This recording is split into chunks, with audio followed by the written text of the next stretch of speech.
ఎస్టీలందరూ కూడా ఎక్కడేసిన గొంగలు ఎక్కడే అన్నట్టే ఉంటున్నాము. దీనికి మెయిన్ కారణం యాజ్ పర్ కాన్స్టిట్యూషన్ మాకు రావాల్సినటువంటి రైట్స్ సక్రమంగా అమలు చేయడం లేదు. అవన్నీ అమలు చేస్తుంటే మేము ఈ రోజు ధర్నాకు రావాల్సిన పరిస్థితి లేదు. మేము కూడా ఎప్పుడో డెవలప్ అయ్యాము. బట్ మాకు అవన్నీ అమలు చేయకపోగా కనీసం మాకు రిక్రూట్మెంట్ లో ఇచ్చినటువంటి ఉద్యోగాలు కావచ్చు, దాని తర్వాత 2003 నుంచి ఇచ్చినటువంటి ప్రమోషన్స్ కావచ్చు, వాటిని కూడా వెనక్కి లాగాలనేటువంటి ఉద్దేశంతో మిడిల్ లెవెల్ ఆఫీసర్స్ కమిటీ చేసి మా ప్రమోషన్లు వెనక్కి లాగి మమ్మల్ని ఇంకా 75 సంవత్సరాలకు ఇంకా ముందుకెళ్లిపోయేటట్టుగా చేయడానికి ప్రయత్నిస్తున్నటువంటి ఈ గవర్నమెంట్ ను మేము ఇవన్నీ కూడా వెనక్కి తీసుకోమని మేము ఈ ధర్నా సందర్భంగా వాళ్ళకి తెలియజేస్తున్నాం సార్. చాలా డిమాండ్స్ మాకు ఉన్నాయి. మాకు రావాల్సిన కూడా చాలా రాలేదు.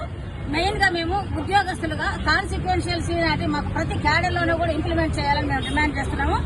ఏదైతే జవహర్ రెడ్డి సార్ ఇచ్చినటువంటి ఎమ్మెల్యేస్ కమిటీ ఉందో ఆ కమిటీని as early as possible with draw చేయాలని కూడా మేము రిక్వెస్ట్ చేస్తున్నాము.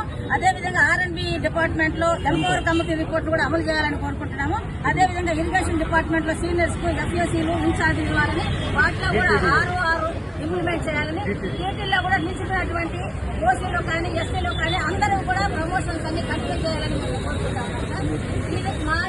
మా డిమాండ్స్ అన్ని కానీ తీరని పక్షంలో ఈ ఎమ్మెల్యేస్ కమిటీ రద్దు చేయకపోతే గాన ఖచ్చితంగా వాళ్ళు ఇప్పుడు మా ధర్నాను కొంతవరకు నీరుగా ఆచాలనేటువంటి ఉద్దేశంతో ఎక్కడ వాళ్ళని అక్కడ ఆపేయడం జరిగింది. రూల్స్ వాళ్ళకి నోటీస్ ఇవ్వడం జరిగింది, అరెస్ట్ చేయడం జరిగింది. బట్ వీటన్నిటికి కూడా మేము అగైనెస్ట్ గా మాది ఖచ్చితంగా అమలు చేయని పక్షంలో మేమందరం కూడా స్టేట్ వైడ్ మహాధర్నాకు మేము Cello secretary Cello CM meeting మేము వెళ్తామని కూడా మేము తెలియజేస్తున్నాం. గవర్నమెంట్ కు సవినయంగా మేము ఒకటే విన్నపం చేస్తున్నాము. తప్పకుండా మా డిమాండ్స్ అన్ని అమలు చేయాలని కోరుకున్నాము సార్. Thank you.